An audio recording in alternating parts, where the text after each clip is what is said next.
Hi, this is Michael Buffer, and welcome to the BoxHard Podcast. Hello, everyone. This is Mikey Garcia. This the monster from the swamps, Regis Rougarou Program. Hey, what's up? This is King Carlos Molina, former IBF world champ.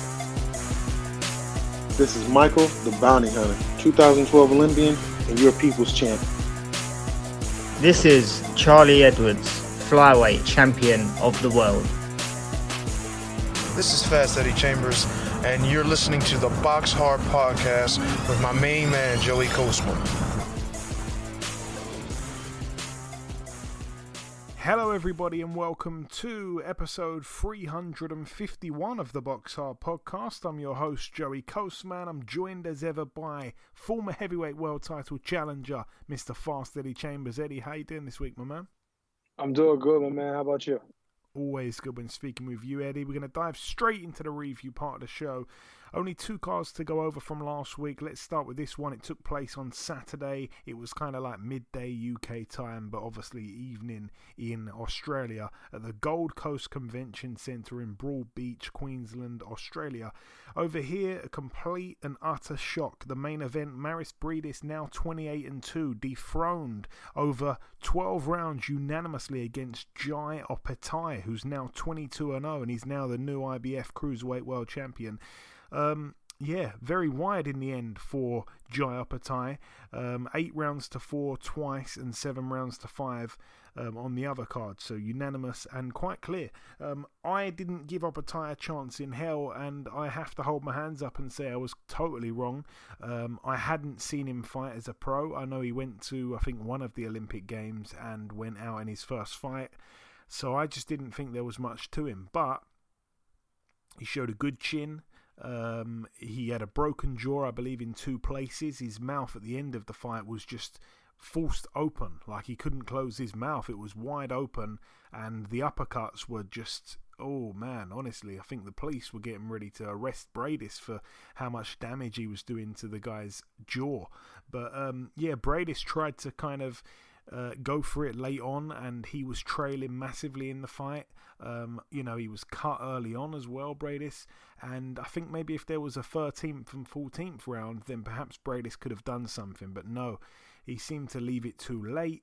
Jai Opetaia had a really, really good start, and he just racked up a very clear, lead early on, and Briedis was just there chasing, really, and he didn't come close, so he started to trouble him late on, and like I say, if there was a couple more rounds, maybe he would have been able to stop him or something, but he loses clear, and to be honest, that's probably the end of his career, because I think he's about 30, somewhere between about 36 and 38 now, Briedis, so I think that's going to be the end for him. He's had a really strange last few years. Moving out now to the Wembley Arena in London. I was there for this card. I was sat ringside.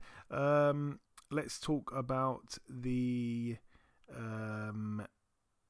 undercard first. We're going to start here with Mark Chamberlain.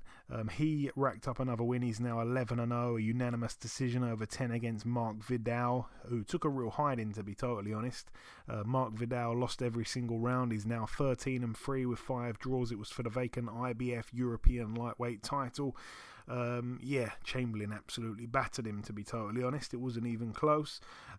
Jason Cunningham, now 31-7. He was knocked out in round 4 by former 2-time world champion Zolani Tete, now 30-4. It was for the IBF International, the vacant WBO International, and the Commonwealth Super Bantamweight titles. Cunningham down twice in round 4 prior to the knockout. Again, Jason Cunningham was having a fantastic run. He really was. I think he beat Gamal Yafai, then beat Brad Foster, and he was just on a sensational run, because once upon a time he was a guy that, I don't want to call him a journeyman, but he was in there as the away fighter, in the, on the B side, in the away corner, losing most of the time when he was on a big show. And he's had to do things the hard way. He's never had it easy. He's had to fight on small hall shows and stuff like that, but he went on an excellent run, and he got in there with Zolani Tete, who was a world-class fighter, but sometimes he seems to just vanish, and you just never know what version of Tete you're going to get. And despite all of that, you'd still have to favour Tete against Jason Cunningham because, I mean, Jason Cunningham, hasn't nowhere near proved he's world level in any stretch of anyone's imagination. Despite becoming European champion, it's still not quite world level. And Zolani Tete has in the past showed glimpses of, true elite level. So, yeah, you always had to favour Tete, but we didn't quite know what he had left in the tank, and pretty much from the first 30 seconds you could see he still had all the reflexes and all the moves. And even though he didn't really make a mark in the first round, you could still see that he wasn't done. He had something left in the tank, certainly enough to beat Cunningham. So yeah, let's just say that fight went as I thought it would, and I think I'd even backed him for the knockout, which was 2-1. So good stuff for Zolani Tete. And Jason Cunningham, like I say, knocked out in round 4. Zolani Tete moves on, and I want to see him again because he can't really afford at this point in his career to disappear back to South Africa for another 3 years fighting in obscurity. And the main event, Joe Joyce now 14-0 with 13 KOs. A TKO also in round 4. This was against Christian Hammer, who's now 27-10. It was for the WBC Silver and WBO International Heavyweight titles. Hammer down once in the third round and 3 times in round 4. Really good fight to watch ringside because you could see the power shots that both men landed. Particularly the first round was really interesting because Hammer won that round, and I was shocked. I mean, he had Joyce walking into maybe 4 or 5 absolute peaches of right hands, like an overhand right, boom, right on the button. But of course we know that Joe Joyce has a rock solid chin, and he was taking the shots well. But I was shocked to see, Hammer fighting with that much, I guess, belief and confidence, just throwing haymakers, and they were landing. So I thought, wow, he's here to actually win. He's not going to come and lay down. He's not going to come and find a way out like he did against Hughie Fury, even though he's in with Joe Joyce, who you'd say is better than Hughie Fury. So yeah, everyone ringside gave Hammer the round. It was quite a big round, really. He landed some great punches. Then round 2 was a close one. Round 3, of course, he took a knee, so he was down at the end of the round. He lost that one 10-8. Christian Hammer, and he started to really blow quite heavy by about the third round, as I kind of expected. I thought, there's no way it goes to the second half of the fight. I bet on that as well, and so I was quite happy when it was all said and done. I had Zolani Tete by a knockout, and I had Joe Joyce within 6 rounds, and a couple other bets where I had him within 4 rounds, and he did it in 4 rounds, so that was excellent there. But yeah, every time, it was kind of funny because every time that Hammer would go down in round 4, he'd go down and he'd look at his corner, he'd shake his head, and you'd be thinking, wow, he's absolutely done. But then he'd beat the count and he'd look absolutely finished and exhausted. It was like it was kidology, because when the referee said fight on, he'd kind of duck down, looking at the floor, then come up with a haymaker of a right hand, hoping he could connect and knock Joyce out with one punch. But it never worked, and he was hitting fresh air most of the time and making himself even more tired. And Joe Joyce, like I say, had him down 3 times and out of there. That is it though for the oh no, it's not. There's one more fight card to mention just briefly from the review part of the show. It took place at the City Hall in Hull, Yorkshire. Friend of the show, Bradley Ray. Brad the Stingray, now 14-0, a points win over 6 there against Angel Emelov, who's now 10-42 with a draw. Good stuff there for friend of the show, Bradley Ray. That is it though for the review part of the show. Flown through that. The final thing for me to do before we wrap this part up is to welcome our special guest on this week's podcast. Ladies and gentlemen, please welcome the undefeated number 5 ranked welterweight in the world with the WBO. It is, of course, Mr. Mikey McKinson. Mikey, welcome back on the show, my man. How you doing, mate? Number 10 with the WBA now as well. Yeah, I'm aware of that. Number 12 on BoxRec. So things are good. I'm in a great position. I'm happy. And yeah, big fight ahead.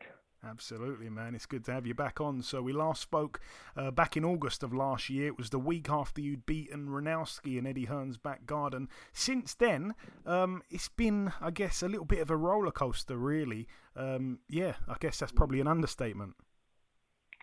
Yeah, has it been a year since I spoke to you last? Yeah, man. It was last August, so 11 months. Yeah, ago. obviously, I had a big fight planned for March.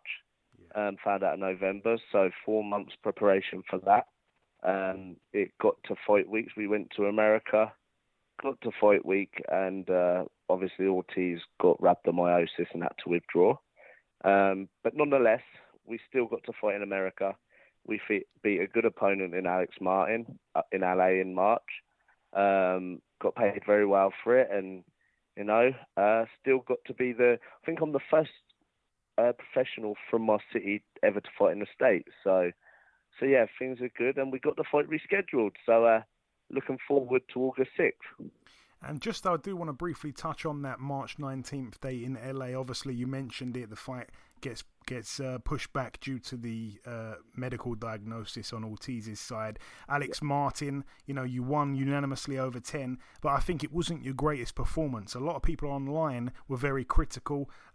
Most of those armchair fans, though, don't take into account, of course, that you'd spent the whole camp preparing for an aggressive, orthodox knockout artist. You end up fighting a southpaw, pure boxer who wanted to box off the back foot. Was that the reason behind you not looking your best, Mikey? Do you know what? I don't think the commentary done me any favours. Obviously, I went to America. I fought a Golden Boy fighter on a Golden Boy show, and the commentary was very, very biased against me. I was always up in the fight. I'd done what I had to do. It wasn't the most exciting fight, but I spent 4 months preparing to fight a big punching, aggressive orthodox, and fight week, I said yes to 7 different names altogether within the 5 days. And one was tall, one was short, one was strong, one was slick. They were all different, and I said yes to every single one. And whatever reason, one by one, they fell through. One by one, they fell through. And in the end, we got stuck with the complete opposite style of Ortiz, a slick southpaw, 250 amateur fights. Very, very good amateur pedigree Alex Martin had, compared to my average 50 fights. but yeah, like good fighters got it done. 2 southpaws in there, bit of a clash of styles. But nonetheless, I won the fight clear. The judges gave it to me clear. The commentary didn't. But yeah, we got it done. And I think the reason I've got invited back and another opportunity in America is because the way I handled myself over there, with a very, very mentally tough week. Obviously, I handled myself very well in the press. I'm a decent talker as well, and I won a lot of support over there. Maybe not with the performance, but with the way my character was and the whole experience. I won a lot of supporters, and yeah, got my opportunity again. Yeah, your attitude, I think, is the word probably best. You gave Alex Martin his 4th loss, just to throw it in there. He's never lost a fight, according to the scorecards, that wide ever. So you gave him his most clearest defeat. As you mentioned, the fight's back on with Ortiz. I'll be honest, I didn't think that we'd see the fight rescheduled. I just thought, oh man, it's going to just disappear, especially because we didn't know if Ortiz was going to be boxing again. It was really crazy. Did you always kind of know it would be rescheduled, Mikey, or not? No, I did. When I was over there, they said they'll reschedule it down the line. Then there was rumours he'd never fight a 147 again, but there are rumours. And then when I see that he was trying to fight Avanesian, getting a fight with him, I thought I was a little bit frozen out because I was promised. But in my heart, I never actually did believe that I'd get the fight again. So I'm happy that Golden Boy done the right thing in offering me the fight. It was pretty easy to negotiate. I just said, send me the original contract, just change the date. And yeah, now we got it. Hopefully everything goes well, and he's healthy come time I get to Texas. Because this is huge. I don't want it snatched away from me again. Yeah, it is huge, and you touched on it there. It takes place in Texas this time. It's obviously Ortiz's hometown. Does that make a difference in any way to you? Not really. I was going to LA, it was a Golden Boy show, and I was fighting Golden Boy Superstar in LA. Texas, okay, it's his hometown, but I was built for these things. I'm built different to many others. I've been the B-side several times. I've beat people in their hometowns. I've been booed and abused coming to the ring before and still won. Now we do it on a bigger level. Now I go to Texas. It's going to be very hostile. It's good, and I'm the enemy. I'm the villain come August 6th. But you know what? I'm sure with my attitude and my skills and everything else that comes with it, I'm sure I'll win a lot of supporters after the fight. Excellent, man. But we're prepared for it to be very hostile. But you know, like I said, I'm built different, and I'm built to be in these type environments. Yeah, no, I believe you. And you're in camp now. We're exactly 1 month away today from the fight. What is going down, Mikey, at this stage of training camp? Yeah, we're getting it done. I'm very focused. I'm travelling to Italy tomorrow. I was in Italy a couple of weeks ago as well, getting some good rounds, and I'm travelling when I'm back from Italy. I'm going up north for a few, I think the remainder of the week. So I'm doing a lot of travelling, getting the work. It's very tunnel vision at the moment. I just can't wait to get to Texas, get settled in over there, adapt, and yeah, get focused on the fight. And how do you see the fight playing out? I mean, we know he's going to bring the pressure. We know, or I should say I know, that you fight at your best when someone's coming at you, but you'll no doubt have to elevate your game higher than we've seen you do, under the lights before. Is that fair to say?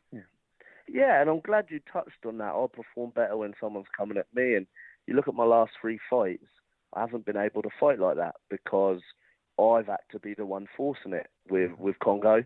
I was forcing it with Ranowski. He was in a shell. And Alex Martin was negative too. So people, like the last 3 fights, I haven't been able to showcase like how good I am. I'm a lot better when we've got somebody that's coming for it. Vergil Ortiz is a very, very good fighter. He's better than anybody I've ever been in the ring with before, obviously. He's a world-class fighter.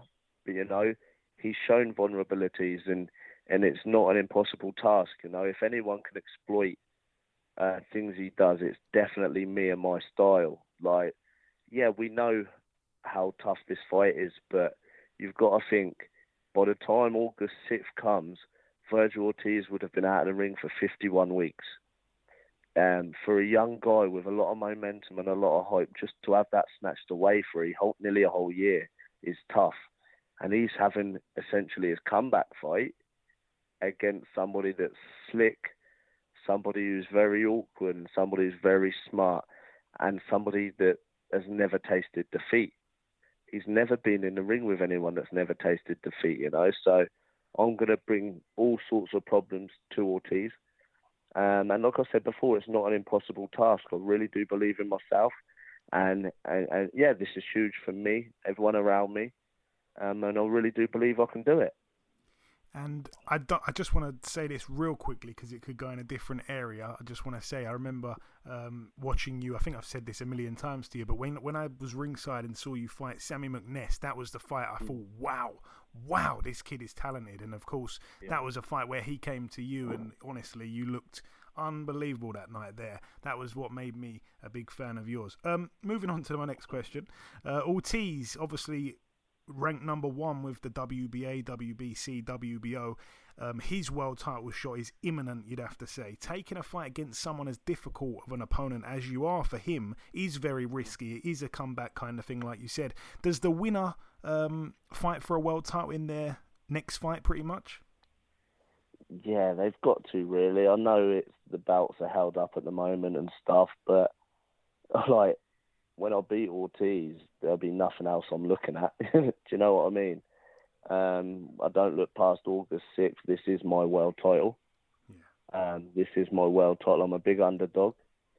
So I'm fully focused on Ortiz. I'm obsessed with Ortiz right now. But, the winner is in a very, very good position. And, my life's just about to change. I beat Ortiz and I'm an overnight superstar. I can call the shots with what happens next in my career. Oh man, it is so exciting. I cannot wait for the date, just a month away today. I hope it flies by. My final two questions for you, Mikey. I always like to ask your opinion on other fights that's taking place. We're going to go to heavyweight for these two here. 2 weeks after your fight in Saudi, Usyk Joshua 2, and also much more sooner this weekend, Chisora Pulev 2. What's your opinion on those two? So obviously Pulev and Chisora this weekend. Firstly, I was watching a little face-off again today. Pulev trying to get under his skin, and I was expecting Chisora to cause chaos. But Chisora is one of my favourite characters in boxing. To be fair, I'm always rooting for Chisora. I really am. Always in exciting fights and always gives it his all. Do I see him winning? I think he can, but I would put my money on Pulev actually. I'd put my money on Pulev. And with the Usyk and Joshua fight, Joshua does, in my opinion, need to bring something completely different. Like Usyk's skill set could beat Joshua easily again. But obviously with Joshua's change of teams, he's obviously the underdog now. He's got something to take from Usyk, and I really do believe he can become 3-time heavyweight champion of the world. But he needs to bring something a lot different than what he did from the first fight, because if not, it'll be the same result. Yeah, that's what I'm saying. Without a doubt, I think it's hard to see it going any other way than what we saw the first time. And just finally, Mikey, if you've got any closing words just before we wrap it up, before you sign out, what's your final message to the listeners, my man?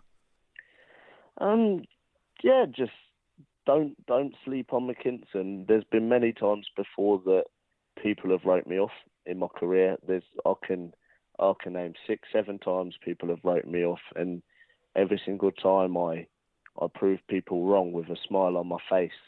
So don't sleep on me, because I can really, really produce something special and shock the world on August 6th. Absolutely. Like I say, 1 month today. I cannot wait. Listen, Mikey, it's always a pleasure speaking with you, my man. Thank you for your time. Best of luck August 6th. And, of course, we're all behind you all the way, my man. Brilliant, mate. Appreciate that. Thank you very much. Okay, now it's time for part 2 on this week's show. This part, of course, the news part of the show. Friend of the show, surgeon prospect Ernesto Mercado returns to action August 25th at the Hangar in Costa Mesa, California. He will be fighting on a Roy Engelbrecht Promotions card. I believe that's the guy's name. No opponent just yet for Ernesto Mercado, who had that unbelievable amateur record and has knocked everyone out as a pro. In other news, Liam Smith has signed a promotional contract with Boxer, so he's going to be back on Sky Sports. So that's brilliant stuff there. They're talking already about him fighting Chris Eubank Jr. I wouldn't mind that fight at all. Elsewhere, it's finally been announced. We're going to see Clarissa Shields get it on with Savannah Marshall. That one to take place September the 10th. It's a great fight between two women, and I always pump up women's boxing, but this really is as good as it gets. This is the same kind of level as Amanda Serrano and Katie Taylor. Clarissa Shields against Savannah Marshall. Clarissa Shields and Savannah Marshall have that history, of course, about 10 years ago, where Savannah Marshall actually beat Clarissa Shields in the amateurs, and that's the only loss that Clarissa has in her entire amateur and pro career. That one loss to Savannah Marshall, and Savannah Marshall since then, she didn't actually do anything in terms of medals in the Olympics, whereas Clarissa Shields did. She won a gold medal at the Olympics twice, and she's, turned pro and has picked up about 10 world titles. Savannah Marshall, just the one world title, still undefeated under Peter Fury, and she has been banging out the same girls that Clarissa Shields went the distance with. So I think they've got two common opponents, if I'm not mistaken, and both of the girls went the distance with Clarissa, whereas both the girls got knocked out by Savannah Marshall. I think I'm right in saying that. I think it was Femke Hermans and Hannah Rankin, if I'm not mistaken. But anyways, it's going to be a great fight, and on the undercard, it's another fantastic all-women's fight. Michaela Mayer gets in with Alicia Baumgardner. Wow. Michaela Mayer, of course, undefeated. I think she's coming off that win last time out. I can't remember who it was against now. But she had a fantastic fight last year, of course, with Maeva Hamadouche and Alicia Baumgardner. I'm not sure if she's defended her world title just yet, but she knocked out Terry Harper, of course. So that's going to be a double header there between, four females, really, two fights, of course. And that is, again, September 10th at the O2 Arena in London. I really hope to be there because I think it's a fantastic couple of fights there, and there's going to be a full undercard announced, and apparently it's all going to just be women's fights. So it's going to be interesting to see if they can sell out 20,000 seats. I think that's going to be a bit of a challenge, but all the best to them. In other news, no, I think that's about it actually for the news. So yeah, that is that. Moving on now to the preview part of the show. We're going to start here at the KRK in Ekaterinburg in Russia. This one is on Saturday, July 9th. We're going to see Magomed Kurbanov, 22-0. That's the guy that controversially got the decision over Liam Smith. He's in a 10-rounder against former world champion Patrick Teixeira of Brazil, who's 31-3. That's it for that one. Moving out now to the O2 Arena in Greenwich, London, United Kingdom. Let's start with the undercard. Solomon Dakers, 3-0, gets in with Kevin Espindola, who's 7-4. We've got Ramla Ali, 5-0, the female managed by Anthony Joshua. She gets in with Augustina Rojas, who's 6-1. Bit of a step up there. We've got Kalmin Agyarko, who's 11-0, in a 10-rounder against Lucas Masic, who is 28-4 with a draw. That one's for the vacant WBA International Super Welterweight title. We've got Fabio Wardley, 13-0 in a 10-rounder against Kingsley Ibe. I'm not sure he's had much notice, but he's 7-2 with a draw. An interesting fight for me, just a tiny bit here. Felix Cash, 15-0 in a 10-rounder against Vaughan Alexander, the brother of Devon. He's 17-6 with a draw, but he's usually very durable. He's only been stopped once in those 6 losses, and it was to Zach Parker. He usually is very durable. He doesn't get knocked out. Felix Cash, on the other hand, obviously looked brilliant when he knocked out Denzel Bentley. However, in his last fight, it was a bit sticky for him, to be honest. I know he was coming off some ring rust, but or some ring inactivity, but he didn't look great. And I'm wondering, I'm not too sure if he's going to be able to put Vaughan Alexander away. So if there's some value in a Felix Cash points win, I'm going to be on that. So that could be interesting. I haven't seen the odds yet. Maybe that's what they're expecting to happen. But if it's something like 2-1 for Felix Cash on points, I will be on that one. We've got the rematch between Israel Madrimov, 8-0 in a 12-rounder against Michel Soro, who's 35-3 with a draw. I'm not really sure what the point of this rematch is, to be honest with you. I think, if I'm not mistaken, that like when they had the first fight, I want to say that maybe Soro, I think, was winning it, if I'm not mistaken. I really can't even remember watching it now, but I know it took place a few months ago. I think it was both guys' last fight. And I think I'm right in saying that maybe Soro might have been winning or something, and then Madrimov come from behind to stop him or something. So I'm not sure why there's this rematch. I really am not too sure why. And then the main event, another heavyweight rematch. Derek Chisora, 32-12 these days in a 12-rounder against Kubrat Pulev, 29-2. Seems like Pulev has been around for such a long time, yet would you believe he's had over 10 fights less than Derek Chisora? And Kubrat Pulev, those 2 losses, no shame in them whatsoever. They were to Vladimir Klitschko, a good version of him, by the way, and Anthony Joshua. So it's going to be interesting to see what happens here. You'd normally say that it's got points written all over it, just like the first fight, but Pulev was able to beat Chisora very easily, in my opinion, in the first fight, even though I think it was a split or majority decision. I couldn't understand why. I felt that Pulev had won very clearly.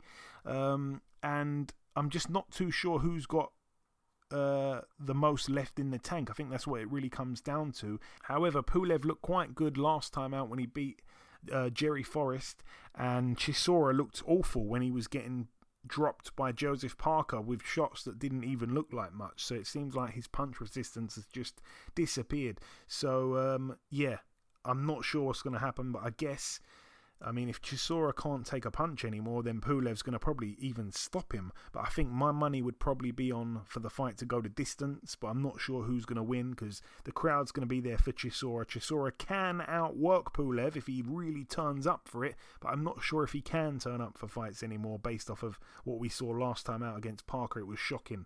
And Kubrat Pulev, like I say, coming off a good win last time out, even though he's getting right up there in age. Yeah, did you want to say something about that fight there, Eddie? Yeah, this is, I think, the old folks' home of boxing right now with this here fight. But at the same time, I think Pulev looked pretty decent in obviously his last outing, and he had a little crazy sideshow kind of fight with Frank Mir, which was a little intriguing. But he ended up winning. Like he should have won it, knocking him out early. I don't know about Chisora at this point, but just when we were all counting him out a little while ago, he came out of nowhere and gave a good account of himself against Usyk and a few other guys actually too, which kind of surprised me. So I mean, you kind of don't know what you're going to get from Chisora, and he has the heart, he has the motor most of the time in the past anyway. But normally he also had the punch resistance, but now it seems like that's kind of failing a little bit. And I don't know. It's going to be very interesting to see what's going to happen in this particular fight, because once again, you said, like, I think the first fight he didn't do as that well, I guess, with him in the first fight, and now he seems to be a little bit more gone, or a lot more gone than he was then. And I guess, I don't know what he's expecting at this point, but he's got to fight his heart. He's going to go out there and try, and he's going to put his best foot forward. But that doesn't mean it's going to be a good foot. So, I'm action-wise, it could be interesting, but, I just don't know. It just depends on which guy gets old first in front of us. So, we'll see. And moving out now to the White Sands Event Center in Plant City, Florida, USA. Over here, we've got an undefeated prospect, Cesar Francis, 10-0 with 6 KOs, a welterweight. In his last fight, I mean, I say he's a prospect, he's 31, he's a prospect, but they're really trying to, I guess, fast track him. In his last fight, he was able to beat Mohamed Mamoun, who some people will remember, a French guy that I think once upon a time beat Sam Eggington, actually. And he's a decent fighter, Mamoun, and I think he also beat Tyrone McKenna, but didn't get the decision. Anyway, this guy was able to beat him in a close-ish fight. But, that's the kind of level he's at. He's quite a good fighter. Well, anyway, he gets in with former world champion, friend of the show, Raimundo Beltran, 37-9 with a draw. That's a huge risk, I'd say, for a guy that's only 10-0. Unbelievable there. But yeah, I like fights like that. It's a big risk. On the undercard, Christian Fun, who's 8-0 in an 8-rounder against Curtis Harper, who's 13-8. I can't believe he's still getting on fight cards. I'm sure they're not going to put him on TV. He might walk out the ring again like he did against Efier Jagba. Moving out now to the Alamo Dome in San Antonio, Texas. This one's going to be live on Showtime. I absolutely cannot wait for this card here, by the way. Let's start with the undercard. We've got Frank Martin, 15-0 in a 10-rounder against Jackson Marinez, who's 19-2. That'll be a good fight, by the way. We've also got Ramon Cardenas, who's 20-1 in a 10-rounder against Michelle Banquez, who's also 20-1. We've got Rashidi Ellis, who's 23-0 in a 10-rounder against Alberto Parmetta, who is 17-1. And now getting on to the two really juicy fights. We're going to start with this one here. It's the chief support I believe. We've got Brandon Figueroa, 22-1 with a draw, coming off that controversial loss last time out to Stephen Fulton in a fight where he threw over 1,000 punches himself. He gets in with Carlos Castro, who's 27-1. Both men coming off losses there, their sole losses of their career. Carlos Castro's loss was to Luis Nery. It was a split decision loss, and Castro himself was down in the first round. Obviously, we know that Brandon Figueroa got in with Luis Nery and took his O and stopped him. I think that was about a year ago now or something like that. So yeah, doesn't necessarily mean that Brandon Figueroa is going to have a lot of fun with Carlos Castro. You know, things don't work like that. Triangle theories don't work like that in boxing. But it's going to be interesting. They're both really super bantamweights moving up here to featherweight for this one. So it's going to be interesting. And the main event, we had him on, I think it was last week's show. Mark Magsayo of the Philippines, 24-0, defending his WBC featherweight world title that he just ripped away from Gary Russell Jr.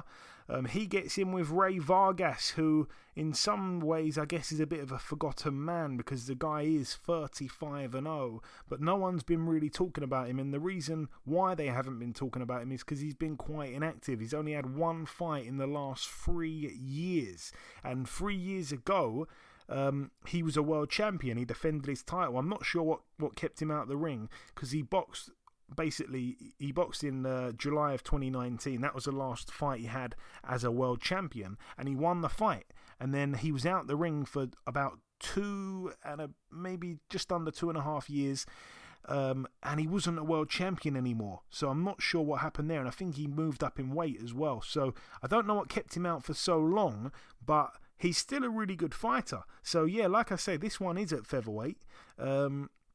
But yeah, once upon a time there was a lot of hype around Vargas, but he's been so inactive that yeah, the hype isn't really there anymore, and I think it's going to be quite interesting. I know that Mark Magsayo seems to deliver on entertainment every single time we see him, so all the best to him. He's a very, very nice guy. Moving out now to the final card to mention. It takes place actually on Wednesday, so this time next week we will be reviewing it. So here we are previewing it. It's at the Ota City General Gymnasium in Tokyo, Japan. Let's start with the undercard. We've got Daigo Higa, who these days is 17-2 with a draw. I remember once upon a time when he was coming through, Daigo Higa, and I think he was 14-0, if I'm not mistaken, with 14 KOs. That's what I think he was. Might have been 15-0, 15 KOs. And he got knocked out by Christopher Rosales in a real big upset loss. And I think he was really weight drained. I think he fouled the weight and all the rest of it. Then he was out the ring for about 2 years. Then he come back and he never really looked the same, to be totally honest. He come back with a win, then a draw, then a win. And his last fight, he lost to a guy who was 3-0, by the way. So that was a year and a bit ago. And now he gets back in with this guy here, who is called Froilan Salodar, who's 32-5, super flyweight.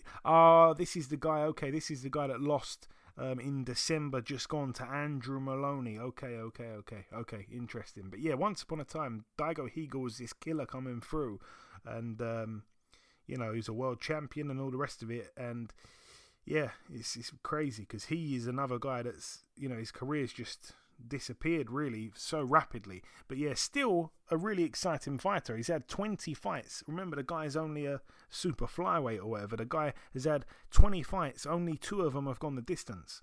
So yeah, every single win he's got has been by knockout. Elsewhere on that card, the main event, Kazuto Ioka, 28-2, defending his WBO World Super Flyweight title against Donny Nietes, who I believe is probably I think he's a 4-weight world champion. 43-1 with 6 draws over 12 rounds there.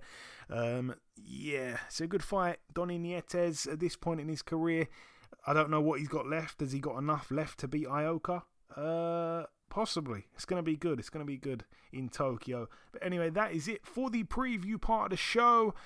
We've kind of whizzed through this show very quickly. In part 1, we did the review part of the show. Our special guest this week was Michael McKinson, who, of course, in just a month from today, gets in with Vergil Ortiz Jr. It's going to be a fantastic fight between the undefeated American and the undefeated Brit.